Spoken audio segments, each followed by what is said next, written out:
At exactly 3:02 p.m. local time, the Caribbean Sea appears almost too calm. The sky is clear, the water is smooth, disturbed only by the steady white trail of a single U.S. Navy warship moving lawfully through international waters. From the outside, nothing seems unusual. No storm fronts, no nearby civilian traffic, just open blue water stretching to the horizon. But inside the ship, the atmosphere is completely different. In the Combat Information Center, radar operators are already focused on something troubling. 5 surface contacts appear on the screen almost at the same moment. Not scattered, not random, they emerge together from the same sector, moving at nearly identical speeds.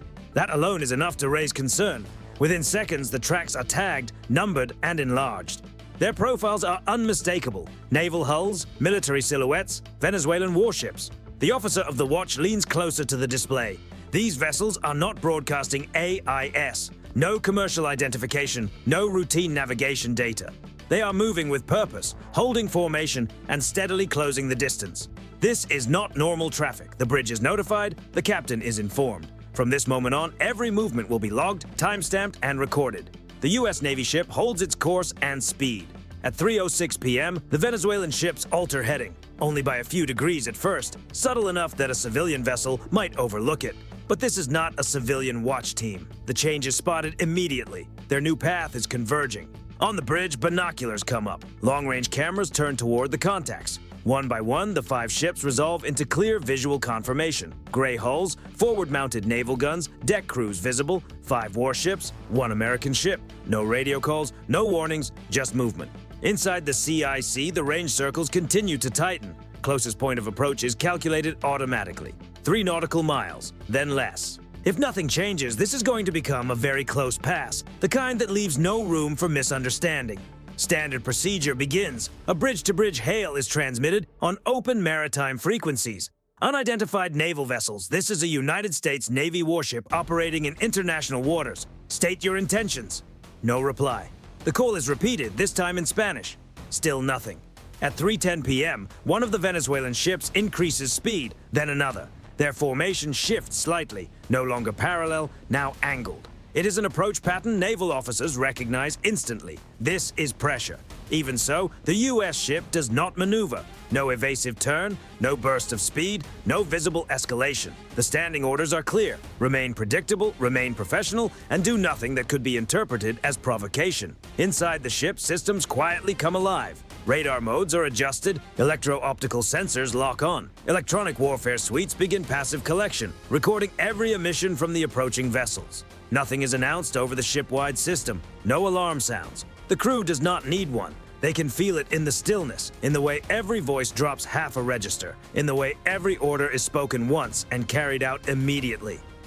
At 3:14 p.m., the range closes again. 5 Venezuelan warships are now well inside visual maneuvering distance, moving fast and aligned on an intercept that leaves little doubt about intent. This is no accident. This is no misunderstanding. From a distance, it might look like a simple meeting at sea. 2 navies sharing open water, no shots fired, no flags raised. But on the bridge of the U.S. Navy ship, everyone understands what this really is. When 5 warships move in together at speed without communication, there is nothing routine about it. And whatever happens next will be measured not in minutes, but in seconds. By 3:18 p.m., the distance between the 2 sides is shrinking fast. On the surface, nothing dramatic has happened yet. No flares, no warning shots, no shouting over the radio, but in naval operations, pressure is rarely loud. It builds quietly, measured in knots, bearings, and closing angles. The 5 Venezuelan warships increase speed again. Their wakes lengthen. White water stretches behind their sterns as engines push harder. This is no longer passive maneuvering, it is deliberate acceleration, coordinated across the formation. Inside the Combat Information Center, the tracking solution updates in real time. Speed rising, heading converging. Closest point of approach now under 2 nautical miles and still falling. That number matters. At this range, even a small course change can be read as aggression. Even a minor miscalculation could bring steel into steel. The margin for error is gone. The U.S. Navy ship responds the same way it always does, by doing nothing sudden. The bridge maintains steady course and speed. Every movement remains deliberate and predictable. The captain understands the logic of encounters like this. Escalation favors the side that reacts emotionally. Control belongs to the side that does not. Another bridge-to-bridge hail goes out. Venezuelan naval vessels. This is a United States Navy warship. You are closing distance at high speed. Alter course immediately. Again, no response. In the CIC, passive sensors pick up a change. One of the Venezuelan ships switches radar modes. Subtle but unmistakable. The emission shifts from broad surface search to a narrower tracking pattern. They are actively tracking the ship, monitoring position, speed, and bearing with greater precision.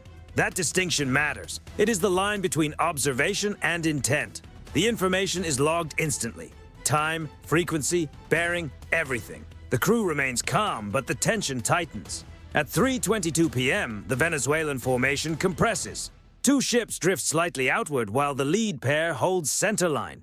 The fifth trails behind, offset to starboard. On the bridge, it looks like a textbook pressure formation. Long-range optics zoom in. Deck crews are visible now. Helmets on. Personnel near gun mounts. No weapons actively manned, but nobody is pretending this is routine.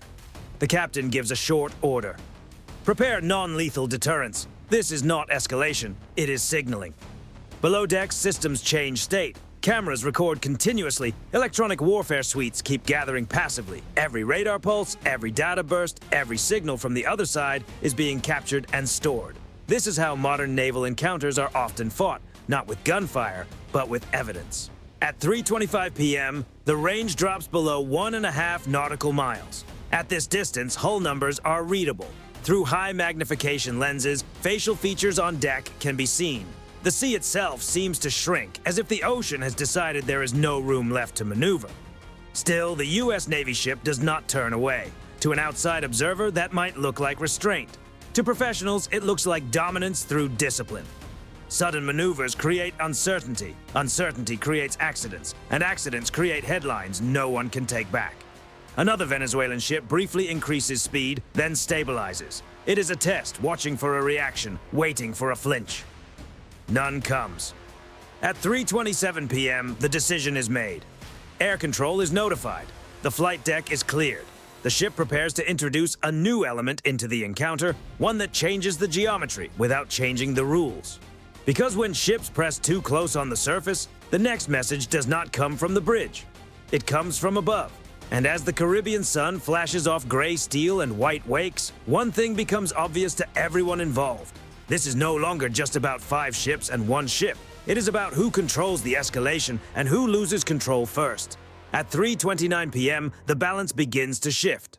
Up to this point, everything has unfolded on the surface. Steel hulls, tightening formations, distances shrinking by fractions of a mile. Now a new dimension enters the scene. From the flight deck of the U.S. Navy ship, a Seahawk helicopter lifts cleanly into the air. There is no rush, no dramatic burst of motion, just a smooth ascent as its rotors cut through the humid Caribbean air and the aircraft turns toward the 5 Venezuelan warships below.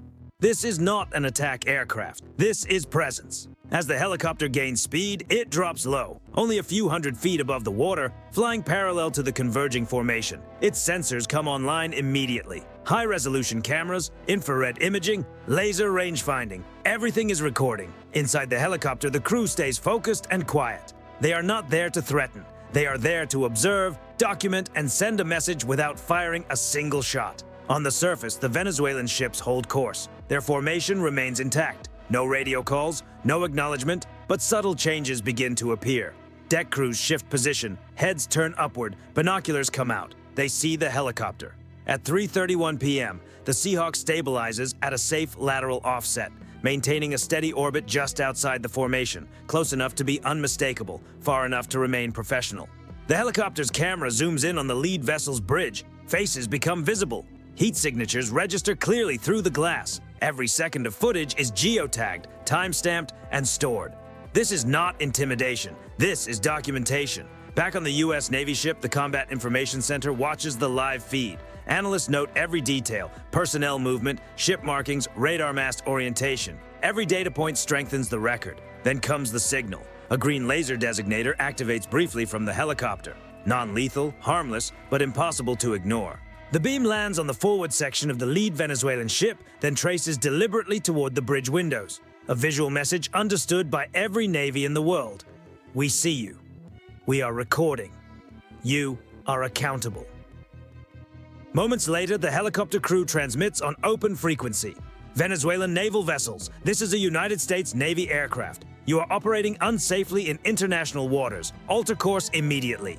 The message is repeated in Spanish. Still no reply. But the environment changes. Electronic warfare sensors aboard the U.S. ship detect new emissions. One of the Venezuelan vessels briefly increases radar power, likely attempting to track the helicopter more precisely. The system logs it instantly. That too is recorded. At 3:34 p.m., the closest Venezuelan ship reaches its minimum distance, less than 1 nautical mile. This is the tightest moment of the encounter, the point where misjudgment could turn into collision. The Seahawk adjusts its orbit slightly, never aggressive, never abrupt. Its presence remains constant, steady, impossible to ignore. If you want, I can also make this version more cinematic, more documentary style, or safer for YouTube monetization. Below, the Venezuelan formation begins to lose its sharp edge. One ship's wake shortens, its speed drops by a knot, then another. The once precise alignment starts to slip. Small course corrections ripple through the group as commanders reconsider what's unfolding above them. Now they face a different kind of challenge.